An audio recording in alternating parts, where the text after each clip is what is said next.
Chez les Campions, toute la famille se met aux couleurs du nouveau centre. Aujourd'hui, c'est la journée de l'Europe et il n'est pas question de rater le pique-nique organisé par les militants.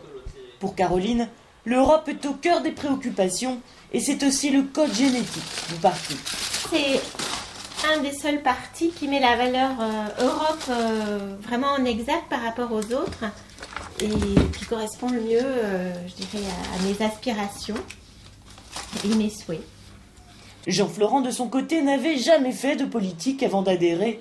Le nouveau centre, pour lui, est avant tout un tremplin. C'est enthousiasmant parce que aussi le fait que ce soit petit, entre guillemets, ça évite d'être vraiment noyé dans la masse comme dans d'autres partis où ils ont un nombre d'adhérents très important, où tout est déjà en place. Tandis que là, c'était bien parce que au bout d'un an, par exemple, j'ai participé à une campagne municipale. Aujourd'hui, conseiller municipal de Conflans-Sainte-Honorine, il sillonne les marchés des Yvelines et distribue ses tracts aux côtés des militants UMP. Pas toujours facile dans ces conditions de se distinguer du parti présidentiel, mais Jean-Florent mise surtout sur la pédagogie. À l'heure de la campagne européenne, les réunions préparatoires se multiplient. Elles sont là pour aider les militants à maîtriser leurs fondamentaux. Bien, on est revenu sur vraiment quelles étaient à l'heure actuelle les prérogatives du Parlement, quels allaient être les vrais changements si le traité de Lisbonne se met en place, que le Parlement allait un pouvoir d'initiative législatif, ce qu'il n'a pas pour le moment.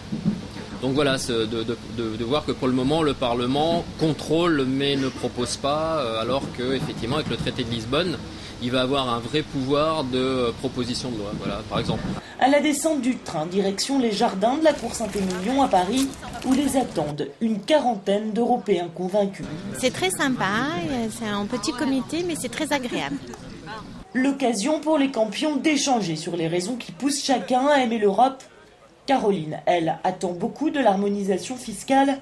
Elle apprécie aussi le développement du contrôle qualité des produits qu'elle observe. Pour Jean-Florent, c'est la construction d'une Europe politique qui prime. Il espère voir enfin l'Union européenne renforcer ses institutions.